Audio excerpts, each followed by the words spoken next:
Hey guys, Chirag Shah here. Welcome to the second episode of 4 a.m. Think Tank. First and foremost, I want to thank everyone that has joined the group, their support, and just the overall feedback I got. It's very positive, and let's keep this all going in the right direction. So if you haven't checked out the first episode, you can go back and do that. I'll put the link in the comments below.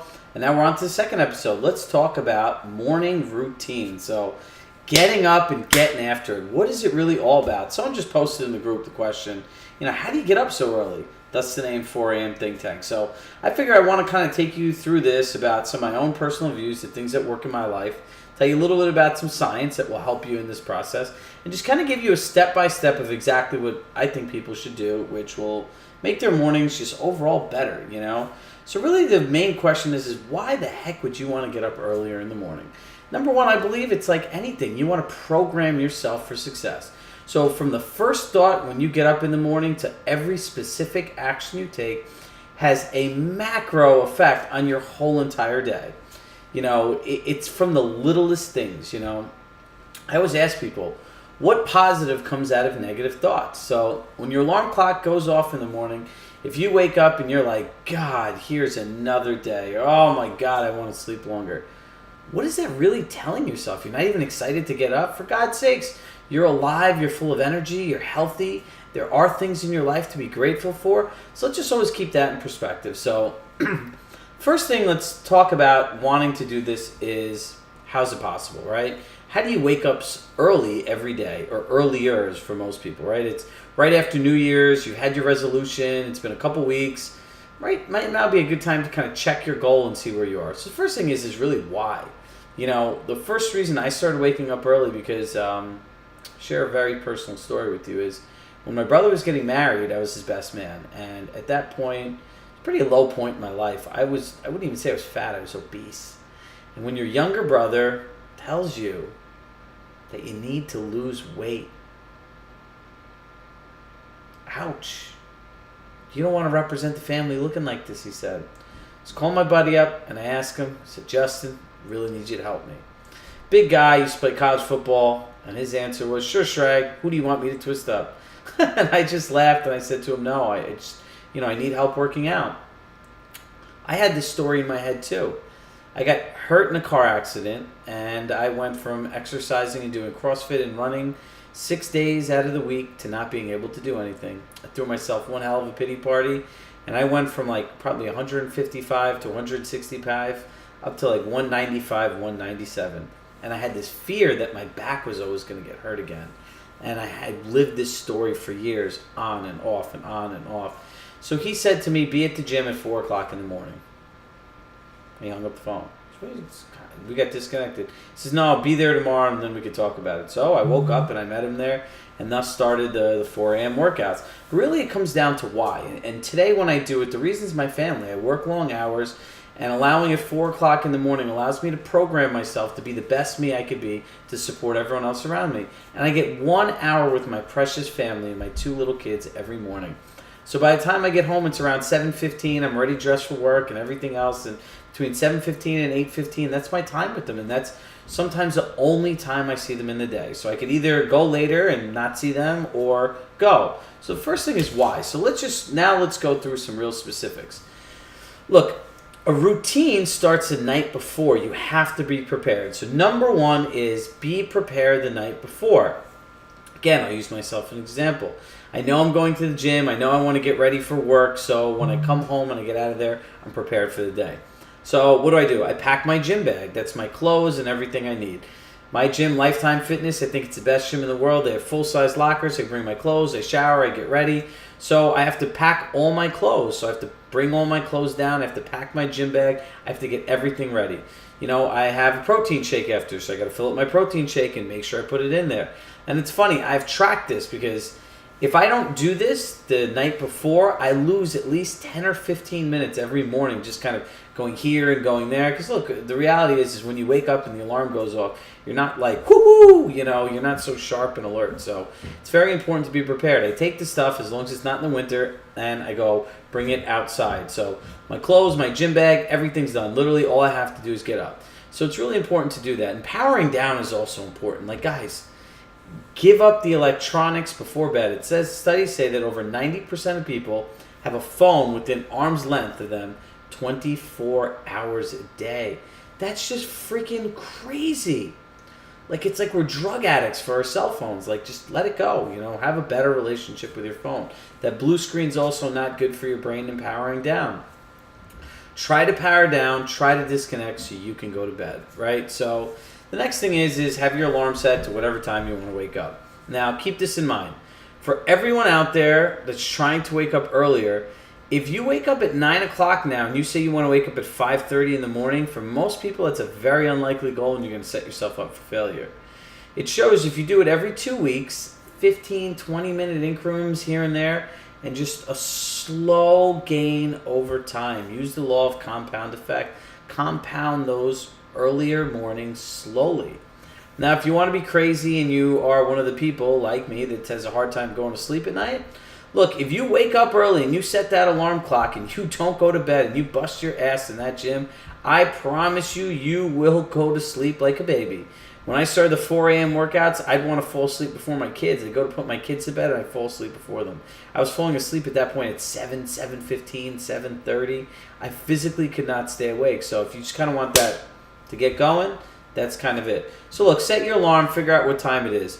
Do not hit the snooze button. I learned this from Mel Robbins. If the body sleeps, that REM cycles are in 60 to 90 minutes at a time.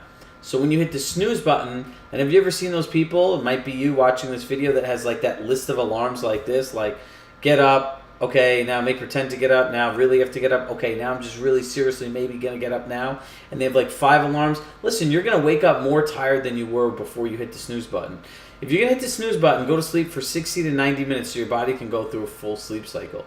But if you're doing like how I'm teaching this to do, listen, as soon as that alarm goes off, get up and put your 2 feet on the ground and literally stand. That is the most important thing. And my interpretation of the 5-second rule is this, is like within 5 seconds, your brain will try to talk you out of anything that you want to do.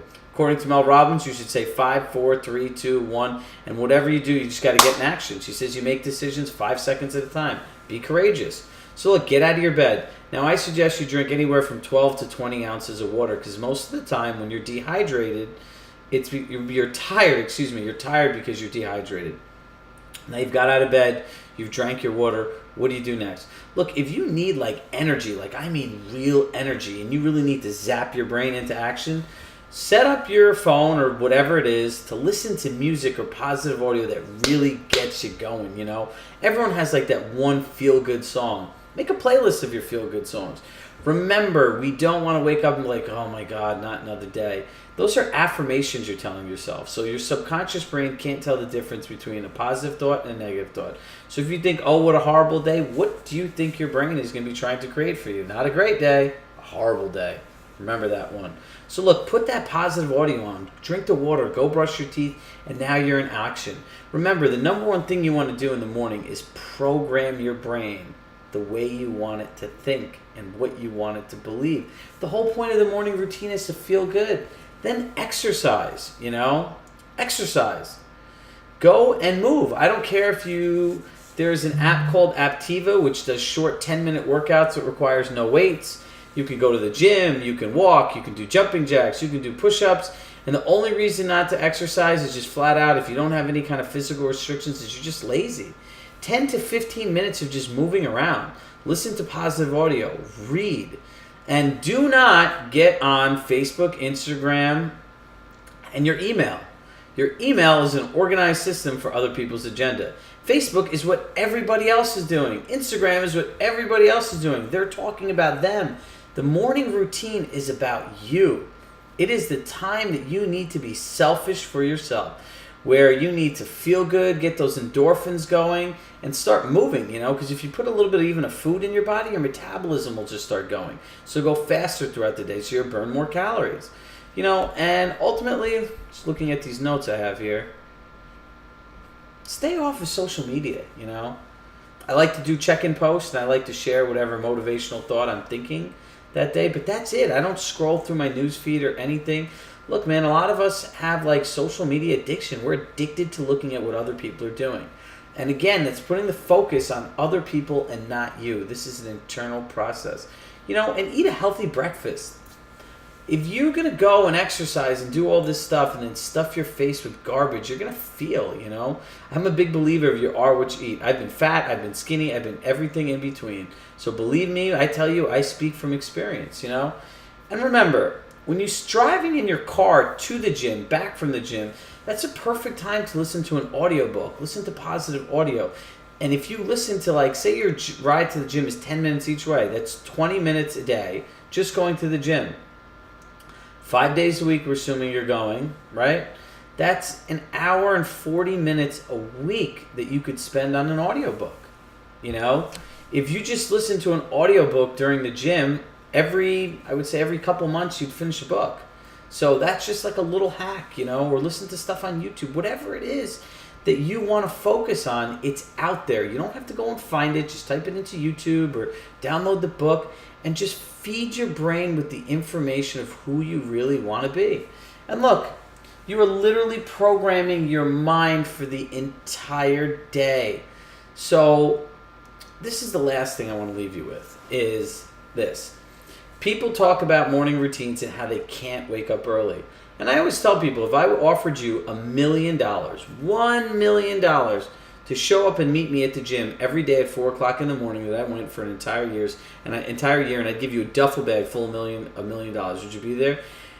9 out of 10 times without hesitation, yes, I'd be there in a heartbeat. So it's not the fact of people can't get up in the morning. It's the fact that people don't have the right motivation. The word motivation comes from the words motive to act. So look, do this like you're getting paid $1 million for it. Because for $1 million, if you're going to show up and do it, you need to learn how to show up for yourself, right? Do it for you, not anybody else, but for you. This is one of my favorite times. It's being selfish, and there's nothing wrong with that. Because you know what? If you can't take care of yourself, how are you going to take care of anybody else? How are you going to show up for your clients? How are you going to show up for your family? Even more important. And what about you?